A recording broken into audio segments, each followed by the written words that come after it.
আল ইস্তিআদাতু নাফসিয়্যু লিরমাদান, রমজানের জন্য মানসিক প্রস্তুতি। দেখেন, আমরা দুনিয়াতে সংসার করি, কেউ কৃষিকাজ করি, কেউ ব্যবসা, একজন এক পেশায় আমরা নিয়োজিত। প্রত্যেকটা পেশার কাজের জন্য আমরা প্রথমে কাজ করি না, প্রথমে পরিকল্পনা করি, অর্থাৎ মানসিক প্রস্তুতি গ্রহণ করি।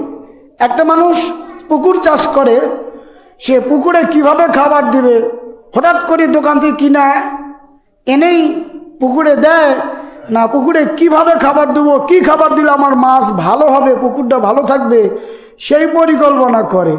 নিজে না পারলে আরও 10 জন অভিজ্ঞ ব্যক্তির সাথে আলোচনা করে সুন্দর করে তার পুকুর আবাদ করে, কেউ জমি আবাদ করে, কেউ ব্যবসা করে, অর্থাৎ মানসিক প্রস্তুতি গ্রহণ করে, তারপরে তার কর্মস্থলকে সুন্দর করে। তো রমজান মাসের এত গুরুত্বপূর্ণ এই রোজা, এই রোজার জন্য আমাদের মানসিক প্রস্তুতি গ্রহণ করতে হবে। রমজানের মানসিক প্রস্তুতির 1 নম্বর কাজ হলো আমাদের নিয়তকে পরিশুদ্ধ করতে হবে। আল্লাহ রসুল সাল্লাল্লাহু আলাইহি ওয়াসাল্লাম হাদিসে পাকের মধ্যে ইরশাদ করেছেন, ইন্নামাল আমালু বিন্নিয়াত, সকল কাজ নিয়তের উপর নির্ভরশীল। রমজানের রোজা আসার আগেই আমাদের নিয়তকে পরিশুদ্ধ করতে হবে যে ইনশাআল্লাহু তাআলা, আল্লাহ পাক যদি আমাকে রমজান পর্যন্ত জীবিত রাখে, ইনশাআল্লাহ পুরো 1 মাস আমি আল্লাহ তাআলার এই বিধানকে তার হক সহ আদায় করব। এই পরিশুদ্ধ নিয়ত করা এবং এইভাবে নিয়ত করা শুধুমাত্র আল্লাহর খুশির জন্যই রোজা রাখবো, দুনিয়াবি কোনো মানুষের খুশি বা তাদেরকে দেখানোর জন্য নয়, একমাত্র আল্লাহকে দেখানোর জন্যই, একমাত্র আল্লাহকে খুশি করার জন্যই। 2 নম্বর মানসিক প্রস্তুতি,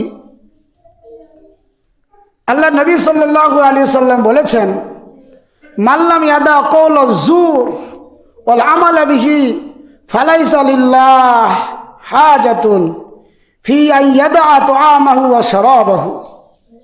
আল্লাহ নবী সাল্লাল্লাহু আলাইহি ওয়াসাল্লাম বলেন, যে ব্যক্তি মিথ্যা কথা ও অন্যায় কাজ পরিহার করে না, আল্লাহর কোনো প্রয়োজন নেই যে সে তার খাদ্য ও পানীয় ত্যাগ করবেন।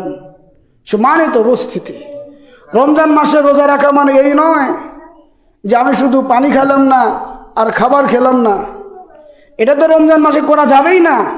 পাশাপাশি আমলগতভাবে রোজা রেখে কখনো আমরা মিথ্যা কথা বলবো না, রোজা রেখে কখনো আমরা অন্যায় কাজ করব না, এমন কোনো কথা বলবো না যার দ্বারা আমার কাজ কর্ম দ্বারা অন্য কোনো ভাই কষ্ট পায়, আঘাত পায়।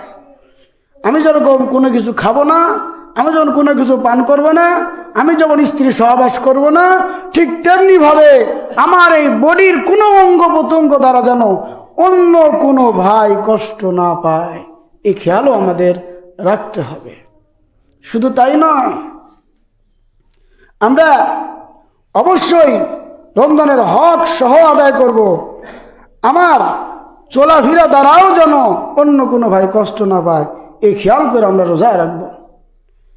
আর একটা গুরুত্বপূর্ণ বিষয় হলো মানসিক প্রস্তুতির ধৈর্য। ধৈর্য ধারণ করতে হবে। আল্লাহ পাক বলেছেন, ইন্নাল্লাহা মা'আস সাবিরিন, আল্লাহ ধৈর্যশীলদের সাথে রয়েছেন। রোজা রাখা ধৈর্যের বিষয়। পুরো একটা মাস শেষ রাত্রে উঠে সেহরিকে সারাদিন কোনো খাবার না খেয়ে রোজা রাখা, এটা অত্যন্ত ধৈর্যের বিষয়। এবং এই ধৈর্য ধারণ করে যদি আপনি রোজা রাখেন, তাহলেই আল্লাহ পাক আপনার সাথে থাকবেন। দেখুন, অনেক মানুষ মাটি কাটা কাজ করে রোজা রাখে, অনেক মানুষ ধান কাটা কাজ করে রোজা রাখে, অনেক মানুষ রিক্সা চালায় রোজা রাখে, অনেক মানুষ অফিসে দাঁড়ায় দাঁড়ায় কাজ করে রোজা রাখে, অনেক মানুষ অনেক পরিশ্রমের কাজ করার পরে রোজা রাখে, ধৈর্য ধারণ করে। হাজার কষ্ট হলো রোজা ভাঙে না, একটাই আশা, একটাই তামান্না, আল্লাহ আমার রোজাকে কবুল করেন, আমাকে মাফ করে দেন, আমি যদি মারা যাই আল্লাহ আমাকে খুশি হয়ে আপনি জান্নাত দান করেন। ধৈর্যর দরকার। আল্লাহ পাক কোরআনের আরেক জায়গায় বলেছেন, ইন্নামা ইউওয়াফাস সাবিরুন আজরাহুম বিগাইরি হিসাব, নিশ্চয় ধৈর্যশীল ব্যক্তিদেরকে তাদের প্রতিদান দেওয়া হবে বেহিসাবি ভাবে। কি হিসাবি ভাবে? হিসাববিহীন। আল্লাহ কত দান করবেন, কি পরিমাণ দান করবেন এক আল্লাহই ভালো জানেন। যারা ধৈর্য ধারণ করবে যে কোনো দিনই কাজে, রোজা হোক, নামাজ হোক, জাকাত হোক, হজ হোক, দান খয়রাত হোক, যে কোনো ভালো কাজ যদি কোনো ব্যক্তি ধৈর্য ধারণ করে বিগয়রি হিসাব সারা আল্লাহ পাক দান করবেন। এজন্য সম্মানিত উপস্থিতি, আমাদের মানসিক প্রস্তুতির মধ্যে এটাও রাখতে হবে ধৈর্য। আর একটা মানসিক প্রস্তুতি আমাদের রাখতে হবে। আল্লাহ পাক বলেছেন, শাহরু রমাদান আল্লাযী উনজিলা ফীহিল কুরআন, রমজান মাস যেই মাসে কোরআন নাজিল করা হয়েছে।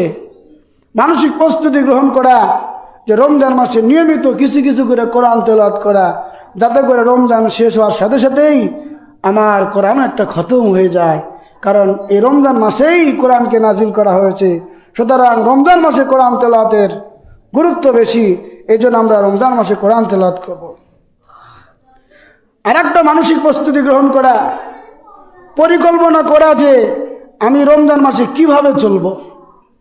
রমজান মাস নিজেকে চালানোর জন্য পরিকল্পনা গ্রহণ করা, যে অনেক অন্যায় গুনার কাছে আগে করেছে, এখন আর করব না।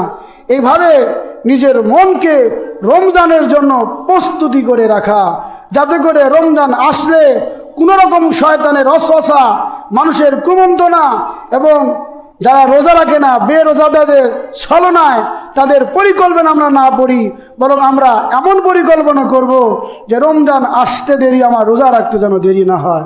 আল্লাহ পাক রমজানের রোজা রাখার জন্য মানসিক প্রস্তুতি গ্রহণ করার আমাদের তৌফিক দান করুন।